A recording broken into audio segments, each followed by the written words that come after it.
where the question of reuniting as an artistic controlled endeavor came from the fact when Simo actually came up with this on a drunken conversation with Paris. He told me what after then, what then, which was the kind of precursor to many questions that have actually plagued us, or have put us into situations that are completely not only philosophical but political, but also kind of ethical in many senses. In the manner in which we deal with the question of Palestine today, where great and great intricacies come into a kind of political dialogue, where the fact that the lack of solidarity that has been missing for years allows people to be entirely emulated. It was exactly what happened in the 30s. And you see that again happening now because there have been decades of solidarity being erased. And I think Simo has been someone who has been building up the question of solidarity through exhibition making with his entire efforts in Africa. What we see now as this kind of revolution of black faces within the art scene, it comes from a lot of efforts made by him.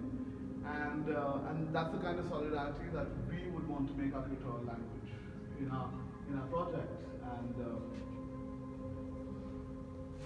the whole thing deals with satisfaction and unsatisfaction. We're here in Egypt. Something happened that the Egyptians call revolution and that they call uprising. And if we look at the what then, we see the results. So at times we're doing things and we're happy with it, we're satisfied, and we don't think about the what then. And it's maybe because we haven't thought about the what then for so many years that we're always falling into the same traps, isn't it? It's entirely what we've been actually also finding a quest in this exhibition, because the dialogues that you see within this exhibition, and it begins here with Hamadeen Khan and Tejaswi Sunamne, where basically Hamadeen has been turning into woodcuts, works of writers that he reads. So he uses their covers to actually turn them into works for you. There's also like a contestation on this kind of capitalism around how you use a book and copyright, but then it's made into a woodcut. And you see, in speaking of these people, because all of them at a certain level are talking about a consciousness. And what was that consciousness? That consciousness arose from a sense of being, a sense of past oppression, but a future that they were looking into. Now, when I came to Cairo, I've come to Cairo a few times, but I came to Cairo to spend time here in the city for a month, and it's a city which is completely, and maybe what Bombay might be to an outsider, but I could see this in Cairo where it has immense beauty, it has an immense landscape of intelligent people, but the thing is that those potentials are never seen. This is home to more than a million Sudanese refugees. You have people from Yemen, you have people from Libya, you have people from all over, from Syria, and for them, Cairo is what for another person would be to for them to find themselves in Europe. And Cairo has that kind of cosmopolitanism which is never celebrated. And when we got into the space and we began actually installing, we met El Shafi.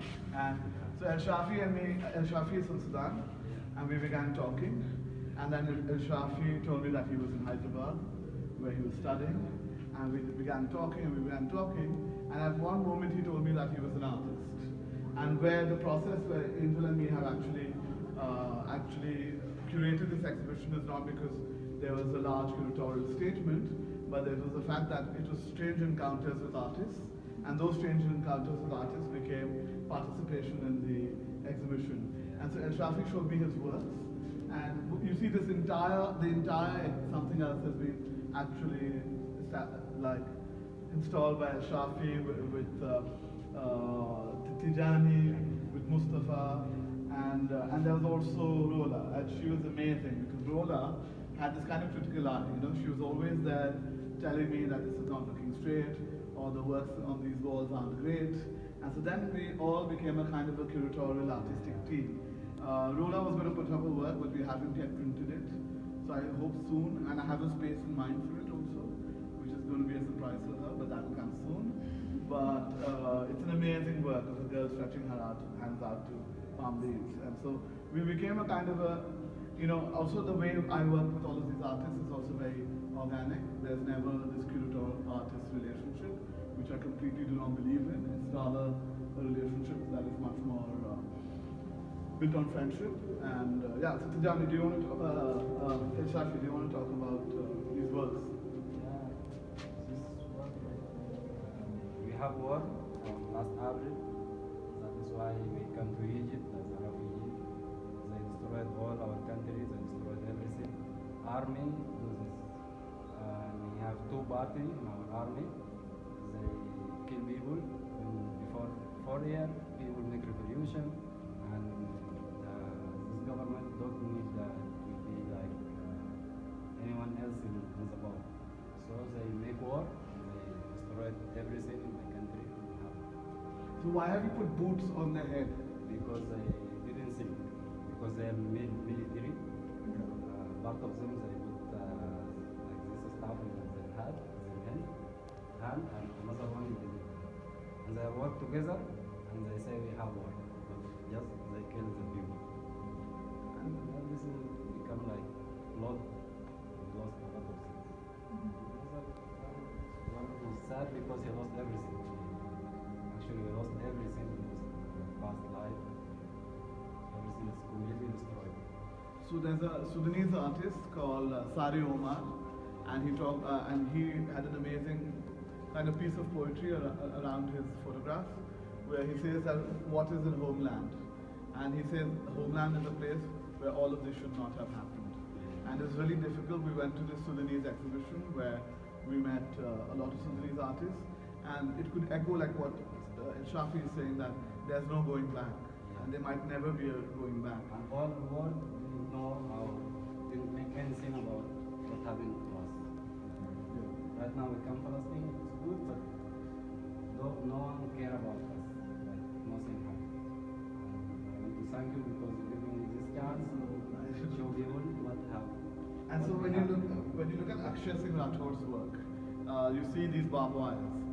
Since World War I and World War II, we have actually spread barbed wires across and walls across the world. Millions of kilometers have been built, because we believe in this falsehood of the nation state, the nation, and across religions, even as Islam and other religions, nation is always, not seen as something that one should actually, aspire for. And you see why, because nation is something that is completely violent. When the nation becomes a construct of violence, it's a tinderbox that's always ticking. So when you look at the works of Rupali Patil, you see that she uses walls, and she uses these walls that are, that kind of partition, lands, that kind of no man land.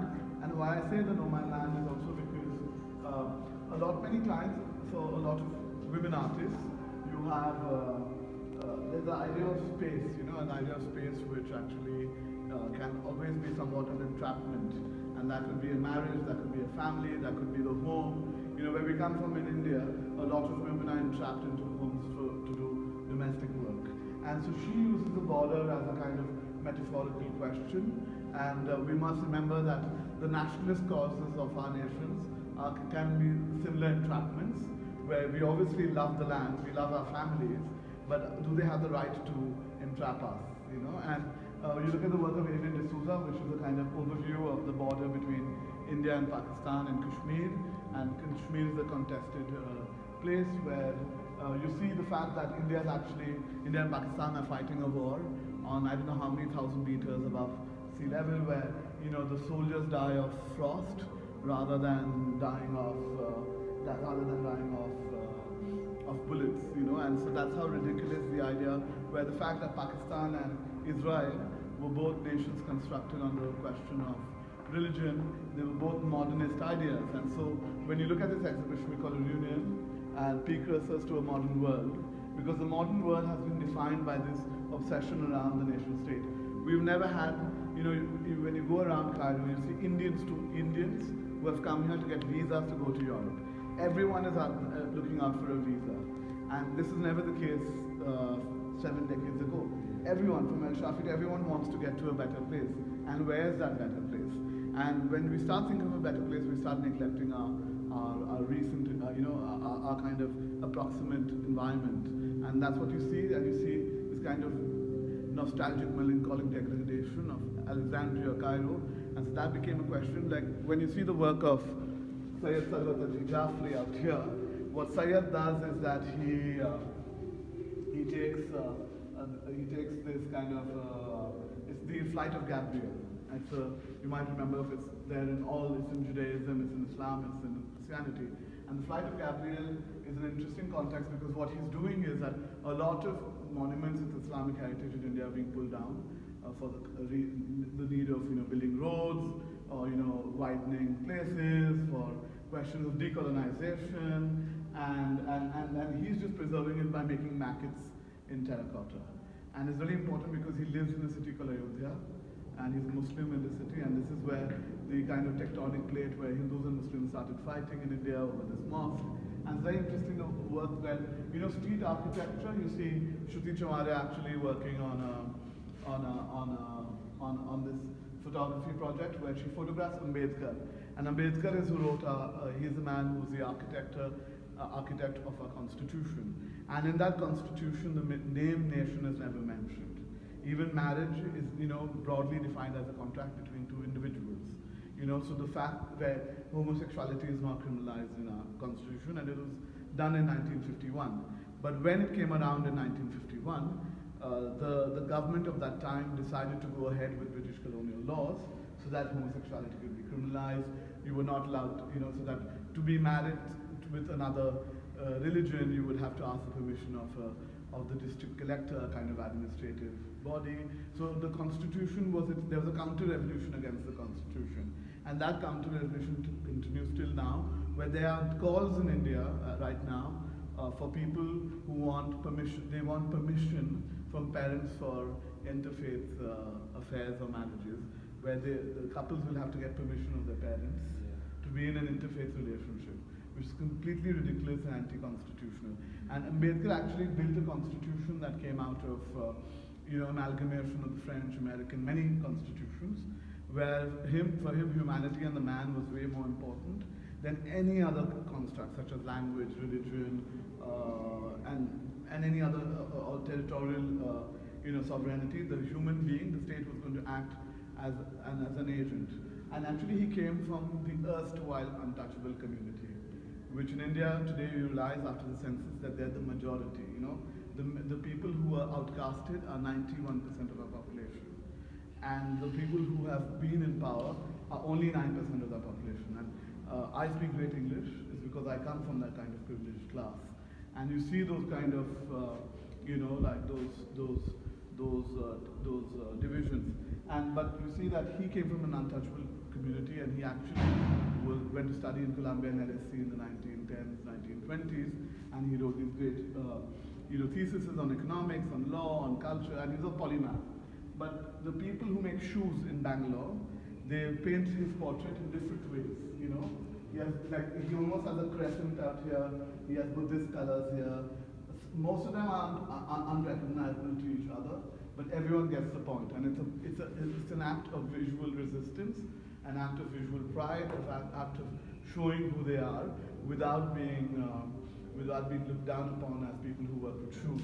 And here you have a work by Vikrant Bisse, and Vikrant Bisse is a Dalit Panther. His father was a Dalit Panther. Dalit Panthers was like in 1960s, end of 1960s, 1970.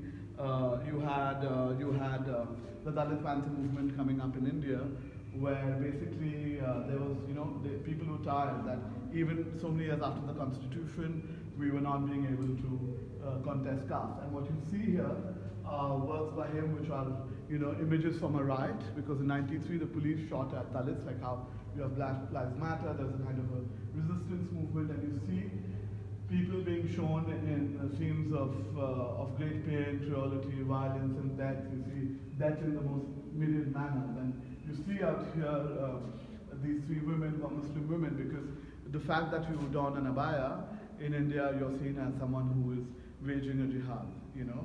So your personal clothing can become something that is, you know, is contested. And you see the works of Lalita Lajmi out here. She's an artist who is based in, who just died in February, and she was 91. I was very close to her. She was my teacher, and she was never allowed into the National Gallery of Modern Art because she was a woman. And she was a woman painting nudes of herself. When male painters paint nudes of women, they become muses. But when a woman paints her own self in the nude, it becomes you know, something that's radical and not acceptable. And when you look at these are kind of, it's a kind of a landscape, and it almost looks like a landscape when you go to Fayoum or to Siwa, but you see this kind of erotic landscape because it